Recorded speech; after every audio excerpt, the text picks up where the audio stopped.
All right, welcome everyone. This is Hector from Education USA Ciudad Juarez. This is a friendly reminder that you are muted and your video is turned off. We will like to invite you to type your questions in the chat.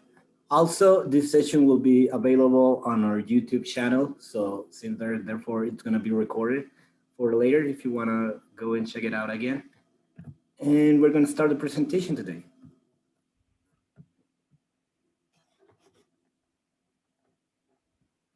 This professional roundtable is going to be about arts programs that we have at the undergrad level. So feel free to ask the questions if you have any. But we were going to start by explaining what is Education USA. Education USA is a global network of advising centers. We are located all over the world. We are part of the State Department Bureau of Educational and Cultural Affairs.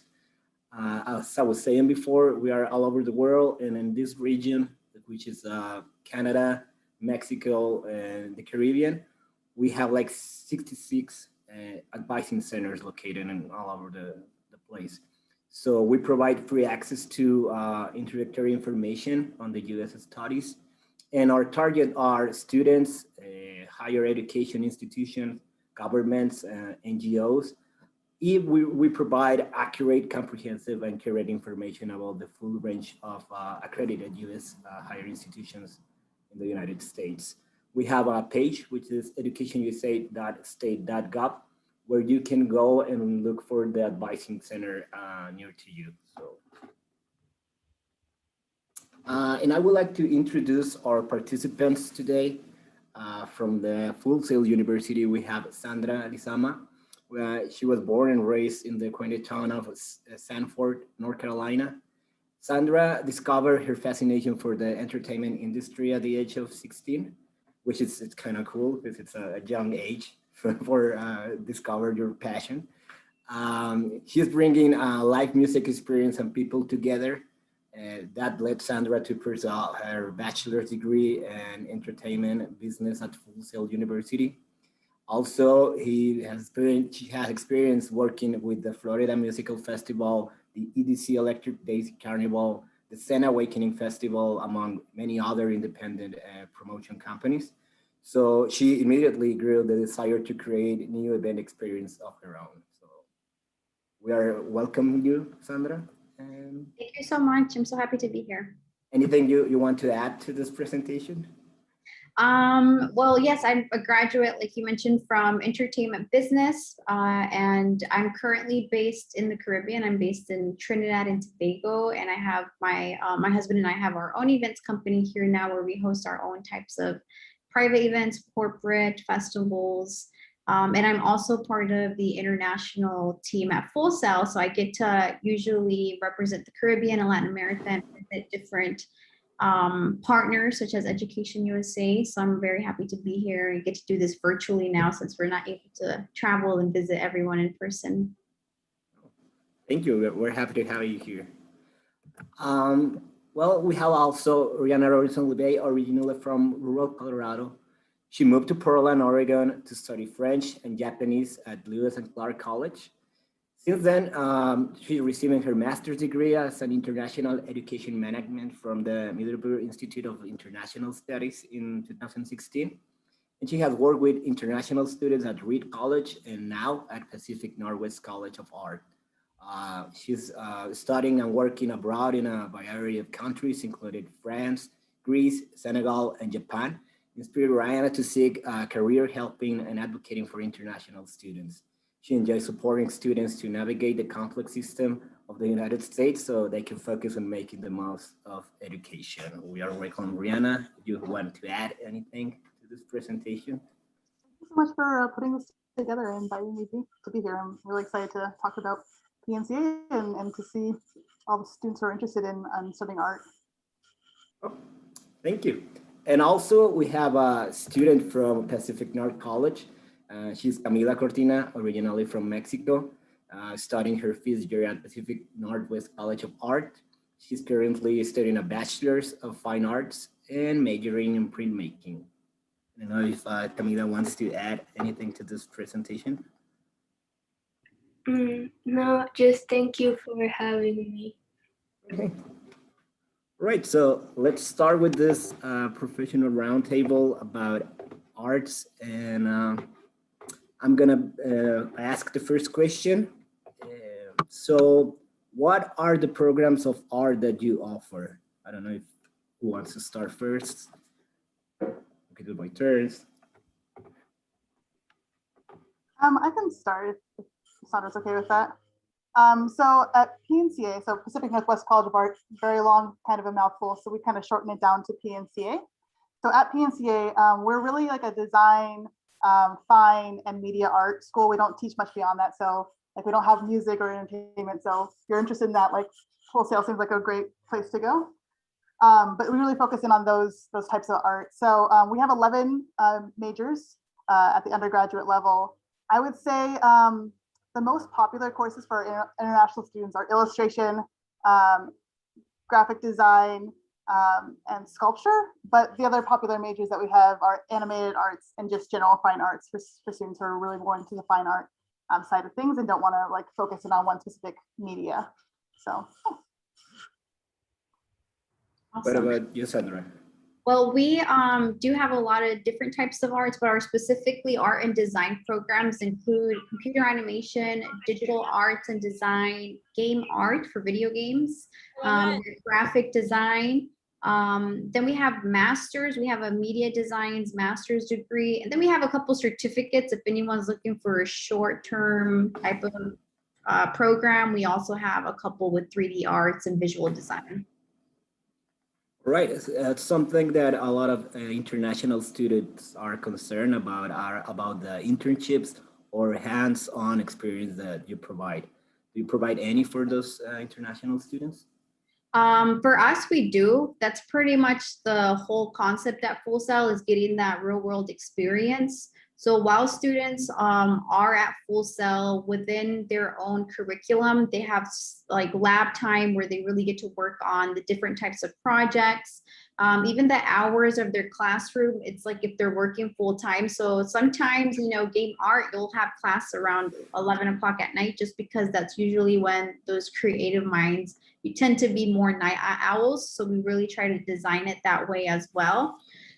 So besides that, we're right outside of Orlando, and there's a lot of stuff that happens where they recruit our students for as volunteers or interns. So there's a lot of opportunity to not only gain that experience, but also network, which is something we really push. Mm-hmm. What about Northwest? Yeah, we also offer internships for international students. It's a requirement for the graphic design and illustration majors. And there's a lot of different design firms, both like big names like White Kennedy and other smaller boutique design firms that are located within Portland. For students who are kind of more on the fine art side of things, there's a lot of different, our students usually will do internships like working for other like sculptors or painters or printmakers within Portland. So there's definitely opportunities there. And we really, work support students in that process. We have a department at our school called Bridge Lab, and that their whole thing is to help students find internships and then prepare for like professional practice and what to do after graduation. So that's available to domestic and international students alike. Okay. In your experience, is there any profile that students should have in order to enter like a art school? Like what should a high school student should need to study in order to get to art school? You want to go first? Okay. Well, for us, it's not mandatory for the student to have a portfolio before coming to Full Sail. Our first step is to do an interview before you can even apply, and that's where we really get to see what your interests are besides the academic aspect of school. You know, we want to see if there's, if you do any things outside of school, like leadership positions or just extracurricular activities. The portfolio aspect, you're going to develop that as a student. It is a plus if you have it, but it's not mandatory.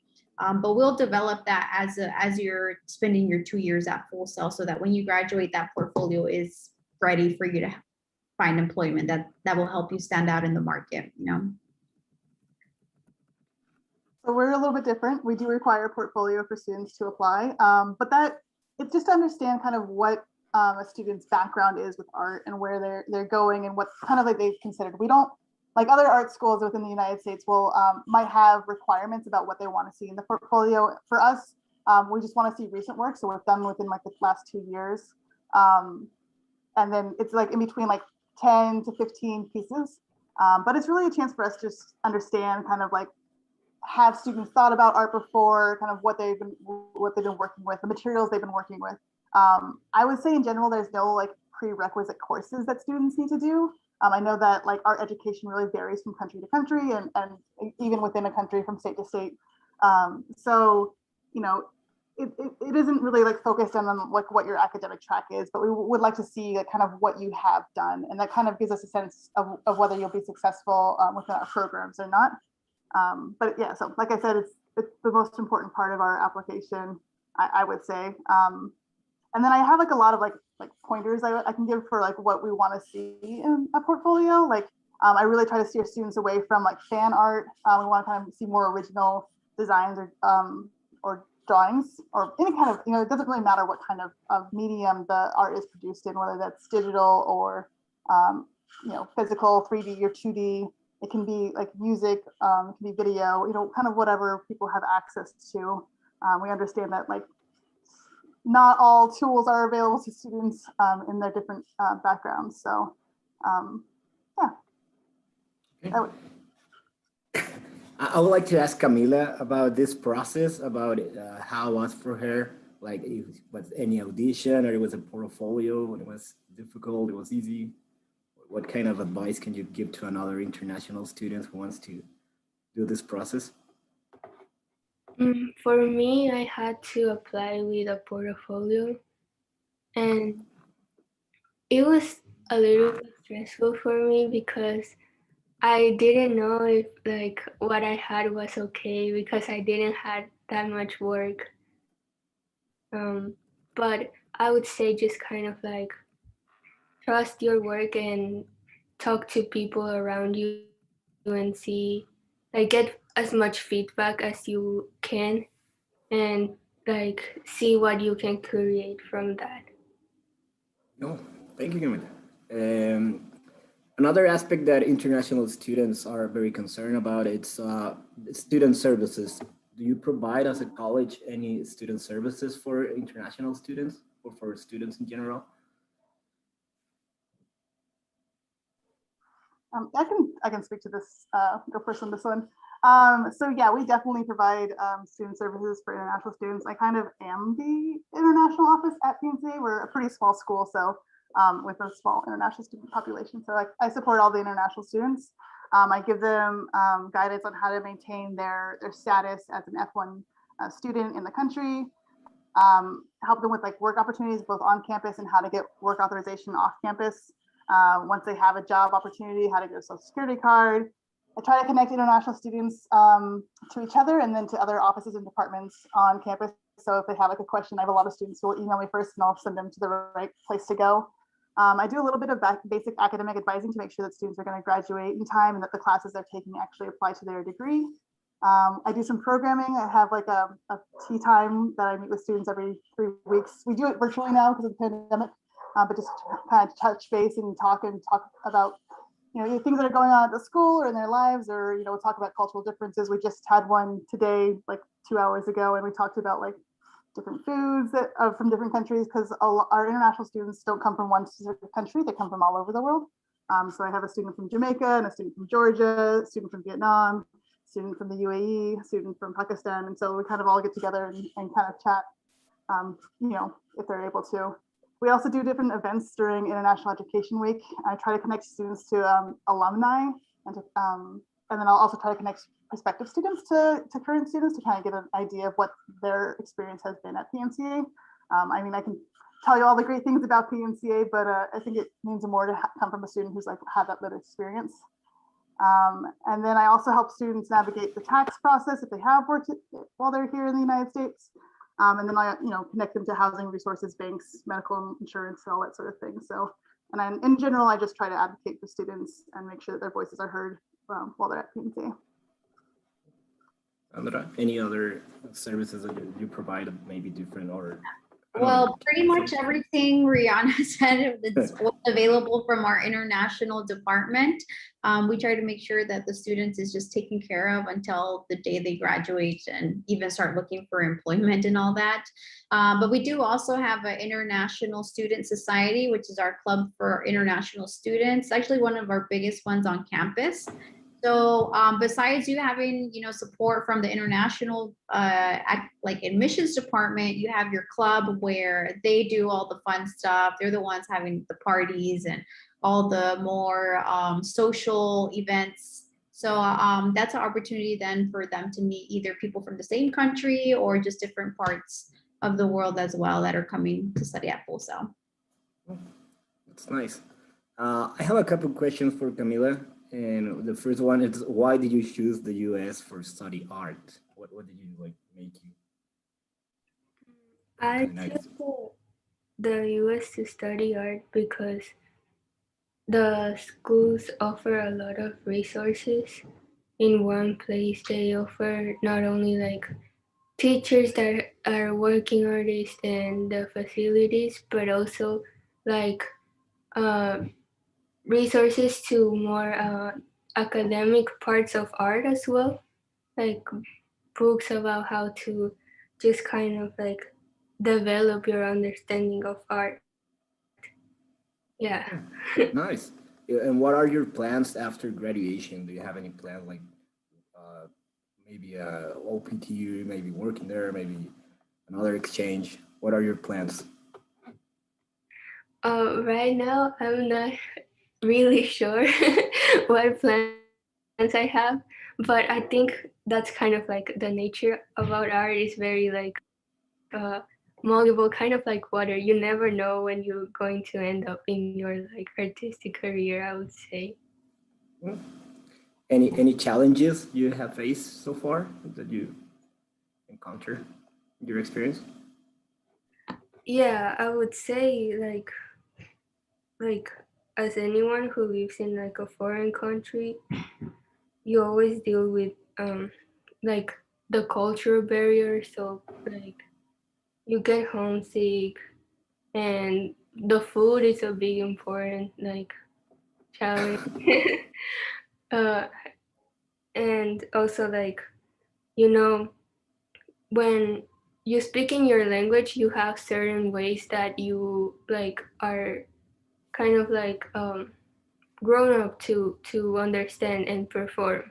And when you go to a country where they don't speak your native language, you have to like learn how they communicate, and sometimes that's really hard just to like learn the cues of how they behave and how they present themselves. And sometimes you can do something that it's not really like coded and they don't understand, so that can make you feel like outcast. Mm. Wow, yeah, that's difficult. Going back to that question that I did to Camila, what type of job opportunities does a international student have after they finish their degree? Is there any? Right now, they offer me the opportunity to work with the international department and with other students who are part of the international department as well. And it's been really rewarding to talk to people from different places. That's nice. What about Sandra and Rihanna? Do you have any experience working with international students and guiding them through this process? Yes. So if they want to work while they're still studying at Full Sail, there are a couple jobs that are available for international students to apply. We can't guarantee you that you're going to get the job because you have to go through your own interview with that department who is doing the hiring. But the thing is, you're only allowed to work up to 20 hours a week due to your student visa. But let's say once the student is approaching graduation, we have a department called career development that then sits with the student to talk about what their plans are after graduation, what type of job opportunities they're looking for, and where they're willing to relocate. So that advisor will then, after they've graduated, be sending them job leads And that's pretty much our way of assisting students finding employment and connecting with people who are looking for, you know, what our student is looking for. So that's how we help. Brianna? Yeah, I'd say it's very similar. There are only a couple of positions on campus that international students can do. There's some limitations, and that's, I think, the same across any university or college in the United States. And then after the first year of study, students can apply for curricular practical training, and that's how we allow students to do like paid internships. And again, that also has a limitation of 20 hours per week. And then after they graduate, I help students apply for OPT and to have their year of working in the United States. We have, like I mentioned before, our Bridge Lab will help students, like, you know, get their resume together.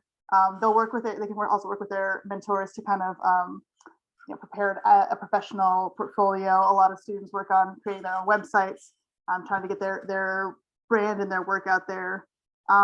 And then there's a variety of different positions that students can apply to depending on what they study. I'd say students do a lot of freelance work, especially like in the design world. I actually had one student who was able to get ended up working at a position that their faculty had not really offered to them, but like had told them about. So there's a lot of like chances to like network with the faculty, because most of our faculty are working professionals, like artists and designers as well. In terms, there's a lot of different like career paths out there, and students kind of go, you know, where their art and education leads them. So some students will have an idea of what they want to do when they first come in, and that might change drastically by the time they graduate. Right. So I would like to give the audience the opportunity to ask some questions to our guest speakers. So if you have any, please send those to Q&A Luis Fernandez. He's receiving all those questions, and he's gonna pass those on us to ask the question from a panel. So right now is the time. I don't know if you guys want to talk a little bit more about any of your programs, like your special programs you have, your star programs you have at your university. I would say illustration is probably like the biggest, is the most popular major, but it's also like the biggest department in our school. I'd say about a sixth of our population studies illustration because it's such a strong program. There's a lot more class electives to choose from, and it's just a really well run program. I also want to mention that Camilla is a freshman in her first year, so she has started in the pandemic at PNCA. So her not having an idea of where she wants to go is kind of, I think, normal, I think, if you're going into an art school. And the really cool thing I think at our school is that, so we require a thesis at the end of your final year. There's a thesis requirement, and it's like really just a project, whatever students want to do. And it's really open-ended. So I've seen like graphic design students. One was like he's an international beatboxer, and so he created a visual thing that will respond to his different sounds he makes while he's beatboxing, and that was his thesis. So it's really like wide range. I have one thesis that is coming up. This is our thesis week right now. But one thesis that another graphic design student is doing is a podcast. So even though he has like no experience with audio, he's kind of learning it in this thesis thing to try to connect Black and Indigenous people of color who are like in the United States in the arts. And so there's like a lot of different, it's really kind of up to you as an artist to kind of just like build what you want to learn and study what you want to learn, and then like making those connections and really building up and developing your own artistic style and voice. So anyways, I'll give Sandra a chance to talk some more. It's okay, thank you. Sandra? Thank you. No, that sounds really cool. Our school, some of our more popular in-demand programs are like film production, also game design, anything with gaming, since that's just the industry that's really been booming. And our esports team has done a lot in the industry as well. And we have an esports arena, which is another magnet towards that department. Since COVID happened, the programs that have really been booming since last year have been our technology programs, which include like computer science, simulation, and visualization. Anything technologically related, that's really what's been blowing up. But what I'm going to do, I'm going to drop a link in the chat box with where you can just click and you'll see the list of all of the degrees, whether it's a bachelor or a master's that you're looking into. Nice. We have a couple of questions from the audience. I don't know if Luis, can you open your mic and help us out? Sure. Oh, there you go. Yeah, we have a few questions, and I'm going to start with one that you guys already mentioned, but I think that it's also important, and it goes like this. What is the most important part of a portfolio? I have never done one, and I do not know how to start. So for our portfolio, it's just really art that you're proud of, that you enjoy baking. It can really be, and what it like in our application process, you just upload an image, and there's a place that you can describe like what it is, like its size, if it's like something that you created with like your hands, like how big it is, you know, what mediums you use. So if you're using like markers or paints or like what kind of paint. And you can, if there's a story behind the art that you're creating, like there's a chance to like, you can kind of like type that in there. But so it's not really, so like you'll see more like professional portfolios that kind of will be like, well, like designed by the artists themselves. And that's not exactly what we're looking for. We just want to see like a portfolio is kind of big and scary, but what we just want to see is what you've created and what you're proud of and what you want to like kind of explore more of. So any examples of work that you've created? That's pretty much the same thing for us. We just really want to see what you've created, any original work. Although, like I mentioned, the portfolio is not mandatory for you to apply to Full Sail, because when you are at Full Sail within your curriculum, you will be developing that professional portfolio. But I do recommend, like, if you're now in high school, like go to YouTube. There's like a ton of videos for how to develop a portfolio that's going to stand out. I recommend it always, just because as you develop as a professional and your techniques change and your skill sets change, just to see how you've come, you know, throughout the years and how your, you know, artistic abilities have changed. It's great just to have it for yourself, you know. So if you're just trying to explore how to even begin, just go to YouTube. Go to YouTube and see how you can put your original work together just to look nice, and, you know, something that you keep as a memory for yourself too when as you grow professionally. I have like And I would also, okay. Oh, sorry. okay. Yes, Rihanna, go ahead. You should really try to, when you document your work. So if you're like trying to present it, you should make it presented as you want it to be seen. So I've seen students who like submit it upside down, or like with like distracting things like carpet in the background. Like you really want to like try to like crop it so it's exactly like how it's meant to be seen. And then you can even do that on your phone. I've done demonstrations of like little apps that you can use to like, you know, take a picture of something and then like edit it so that it's exactly how you made it to be seen. And then I also want to say that most schools will offer like portfolio evaluations before you even apply. So I know that you know, the students can reach out to admissions and like meet with one of the admissions counselors to get feedback about their portfolio before they even start the application process. So you can have an idea of like what you should include and shouldn't include. I was going to add that they could and offer you guys that if they have any questions that they could reach out to you and ask you. I guess that it must be difficult, especially when you don't know what is expected of you, no, especially in arts, because it could go one way or another. So yeah, so thank you. And I have another question. Do you guys offer any graduate programs in performing arts? We don't offer anything in performing arts. Everything that we have for entertainment is like what goes on behind the scenes, so more of the production design part of it.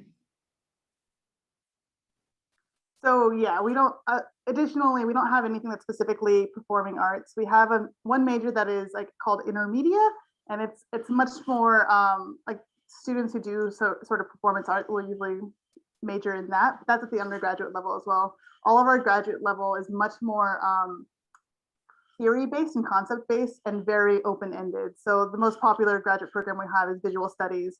And so it's medium blind. It's really about students going deeper into their practice and into the research behind their practice. The next question, I believe it's for everybody, including Camila. And the question is, what does art mean for each of you, and how has it changed their lives? Your lives, I'm sorry.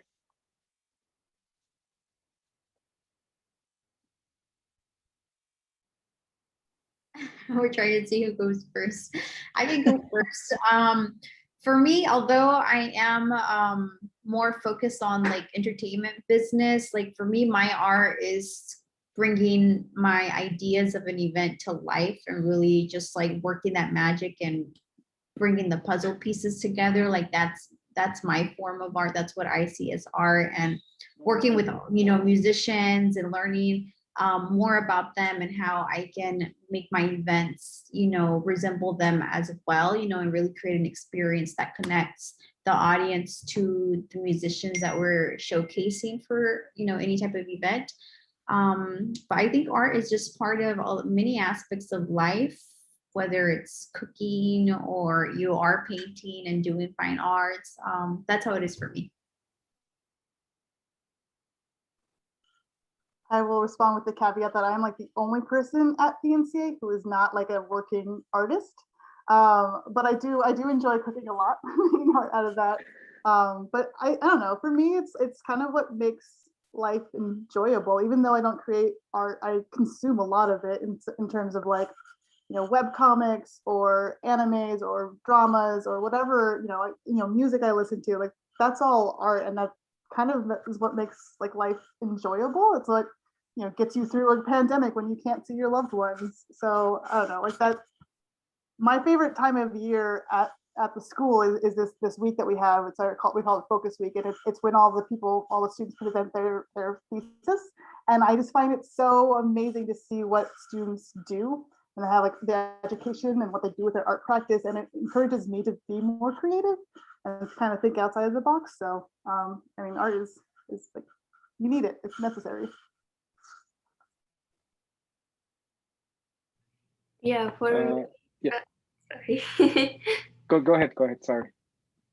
I was going to say for me, it also it's like art is also life. It's just like a way to cope with everything. And for me, I cannot remember like not being involved with art, like just drawing when I was little, or just like being around art is just kind of like life, art is life and a way to communicate.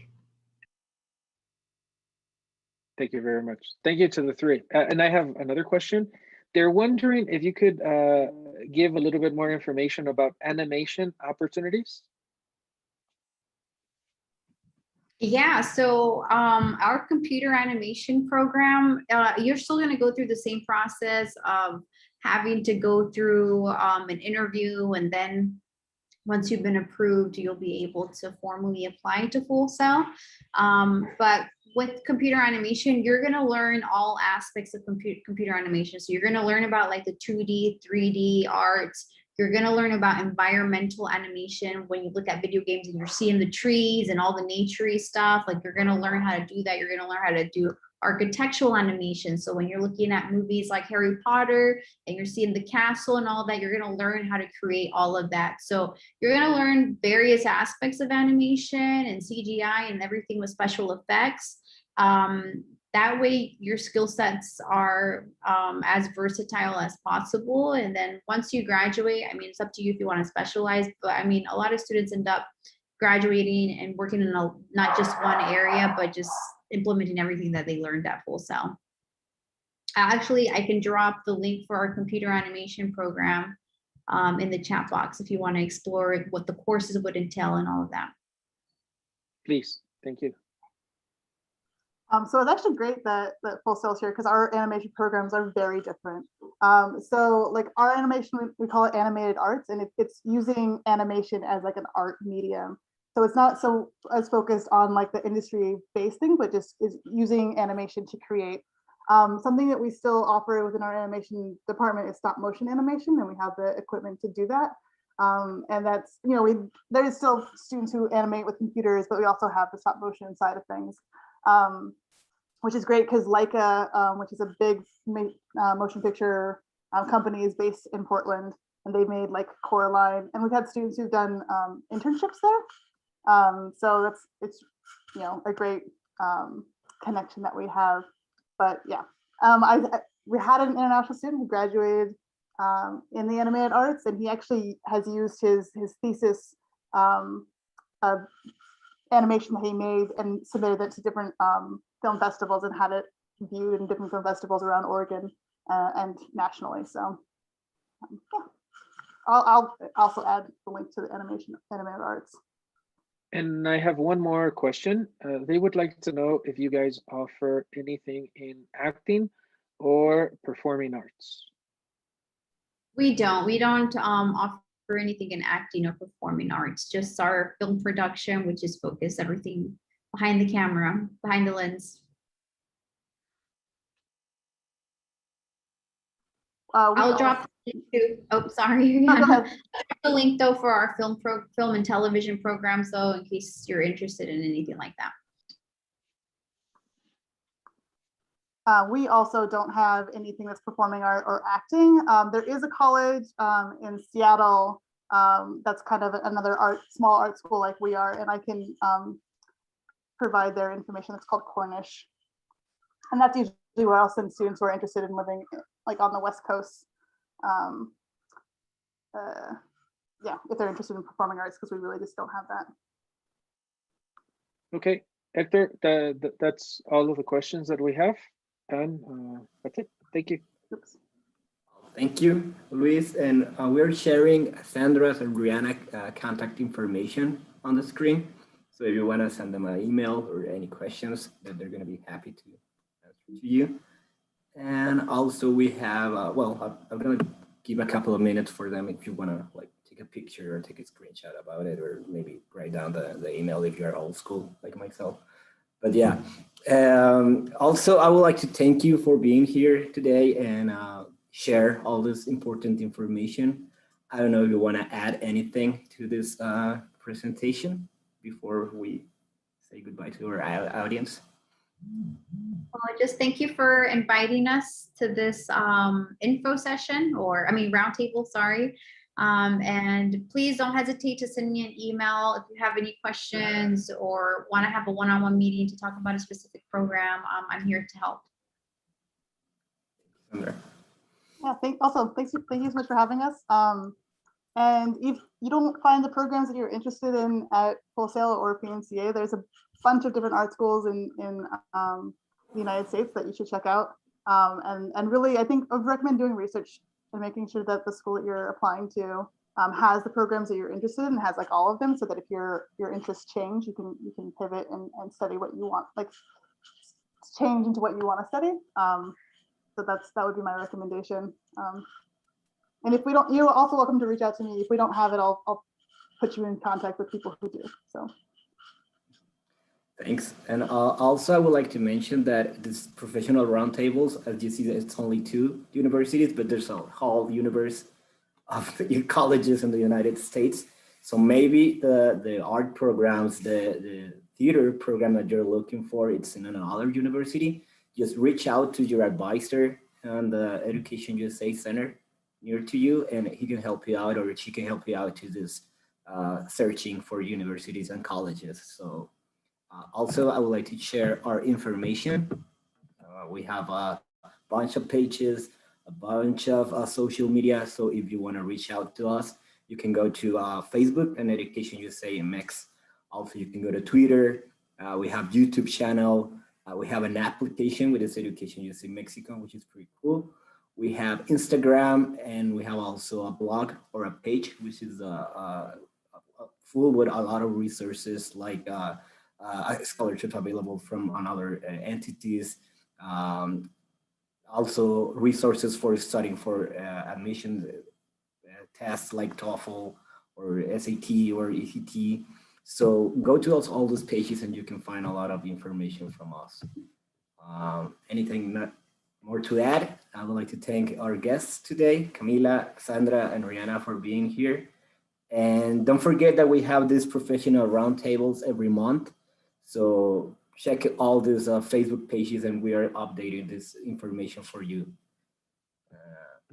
And yeah, thank you. Thank you. Have a great Thank night. you. Thank You you. too.